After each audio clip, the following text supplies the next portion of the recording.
नमस्कार दोस्तों, कैसे हो आप सब। मेरा नाम विशाल है। सच्ची और भूतिया कहानी सुनाने जा रहा हूं। आपको कहानी अच्छी लगे तो वीडियो को लाइक और चैनल को सब्सक्राइब करें। चलो कहानी शुरू करते हैं।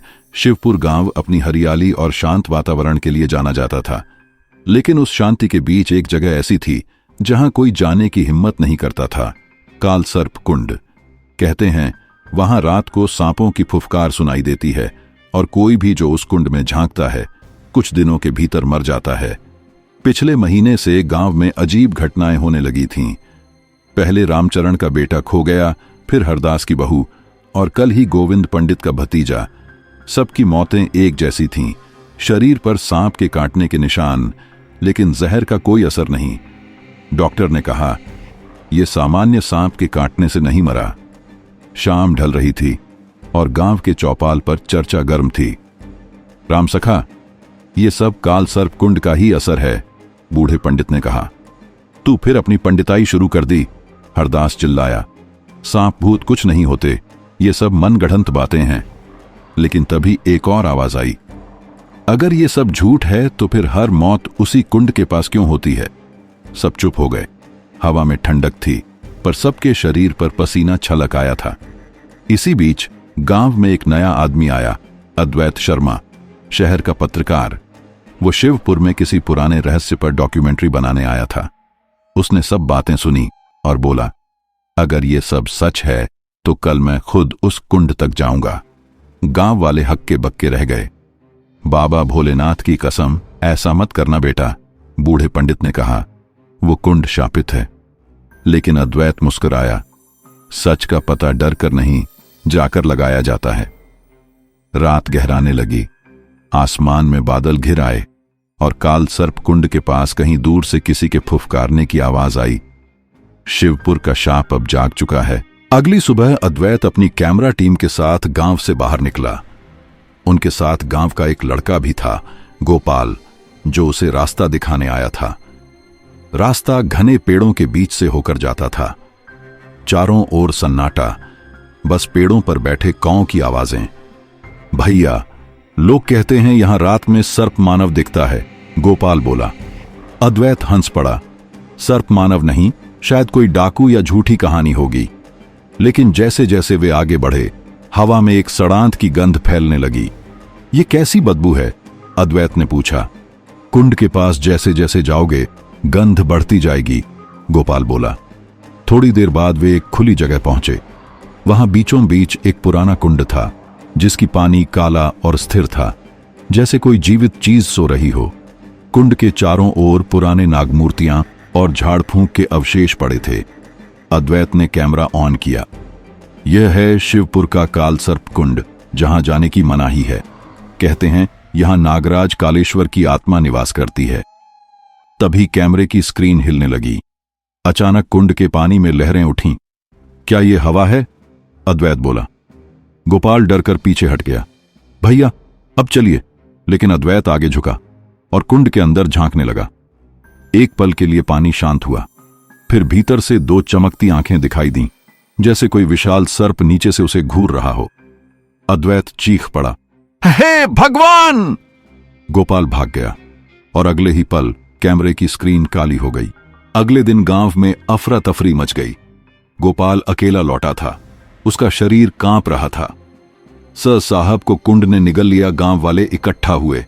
वीरेंद्र ठाकुर, गांव के प्रधान, ने कहा, अब यह मामला साधारण नहीं है, हमें पुजारी रामनाथ बाबा को बुलाना होगा। रामनाथ बाबा गांव के सबसे पुराने साधक थे। उन्होंने वर्षों पहले कालसर्प पूजा की थी।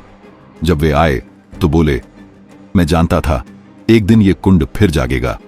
ये कुंड नागदेव कालेश्वर का स्थान है, जिसे 100 साल पहले एक लोभी तांत्रिक ने अपवित्र किया था। क्या मतलब? हरदास ने पूछा। उस तांत्रिक ने अमृतत्व पाने के लिए कुंड के नीचे जीवित नागों की बलि दी थी। तब नागराज ने उसे शाप दिया, अब से जो भी इस कुंड में झांकेगा उसका जीवन मुझ में समा जाएगा। सब सन्न रह गए। तो अद्वैत, किसी ने धीमे से कहा, वो अब कुंड का हिस्सा बन चुका है। बाबा ने उत्तर दिया। रात को तेज बारिश शुरू हो गई। बिजली चमक रही थी। गांव में किसी के घर की खिड़की के बाहर अद्वैत का चेहरा दिखाई दिया। आधा इंसान आधा सर्प। वो फुसफुसाया, मुझे मुक्ति दो। अब गांव में भय का माहौल था। लोग अपने घरों से बाहर निकलना बंद कर चुके थे। रातों में किसी के दरवाजे पर खुरचने की आवाज आती और सुबह बाहर सांप के निशान मिलते। रामनाथ बाबा ने मंदिर में पूजा रखी। आज की अमावस्या निर्णायक है। अगर आज नागराज का क्रोध शांत न हुआ तो पूरा गांव डूब जाएगा। संध्या होते ही उन्होंने अपने 5 शिष्यों के साथ काल सर्प कुंड की ओर प्रस्थान किया। गांव के लोग दूर से देख रहे थे। अचानक कुंड के आसपास की मिट्टी खुद ब खुद हिलने लगी। बाबा ने मंत्र पढ़ना शुरू किया। एयूएम नमः कालेश्वराय नागराजाय नमः। पानी उबलने लगा। अचानक कुंड से एक विशाल सर्प निकला। उसकी आंखें लाल आग जैसी चमक रही थीं। बाबा चिल्लाए, कालेश्वर शांत हो जाओ, तुम्हारा बदला समाप्त हुआ। पर सर्प की गर्जना गूंजी, जब तक रक्त आर्ण पूरा ना हो मैं शांत नहीं होऊंगा। अचानक कुंड के भीतर से अद्वैत का शरीर उभरा। उसका आधा चेहरा इंसानी आधा सर्प जैसा था। मुझे बचाओ। बाबा ने तंत्र से त्रिशूल उठाया। हे भोलेनाथ, अब तेरे नाम पर यह कुंड शुद्ध हो। बिजली गिरी, गर्जना हुई और सब कुछ अंधकार में डूब गया। सुबह हुई तो कुंड शांत था। गांव वाले पहुंचे, वहां कोई नहीं था। बस किनारे पर बाबा का त्रिशूल और अद्वैत का टूटा कैमरा पड़ा था। जब कैमरे का डेटा निकाला गया तो उसमें सिर्फ एक वीडियो था। वीडियो में अद्वैत कह रहा था, अगर कोई ये वीडियो देखे तो जान ले कि ये कुंड सिर्फ पानी नहीं, जीवित श्राप है। इसे छेड़ना मत। वीडियो के अंत में एक छाया दिखी, वही विशाल सर्प। फिर स्क्रीन झिलमिलाकर बंद हो गई। वीरेंद्र ठाकुर ने आदेश दिया, अब इस कुंड को मिट्टी से भर दिया जाए। लेकिन जब मजदूर खुदाई करने पहुंचे तो उनके पैरों के नीचे से जमीन फट गई और सांपों का झुंड बाहर निकल आया। चारों ओर अफरा तफरी मच गई। लोग भागने लगे। तभी किसी ने देखा, कुंड के ऊपर अद्वैत का चेहरा धुएं की तरह उभर रहा था। तुम लोगों ने नागराज का क्रोध जगाया है, अब कोई नहीं बचेगा। शिवपुर अब एक वीरान गांव बन चुका था। लोगों ने गांव छोड़ दिया, सिर्फ कुछ झोपड़ियां बाकी थीं। कुंड को भरने की कोशिश करने वाले सब रहस्यमय ढंग से मारे गए।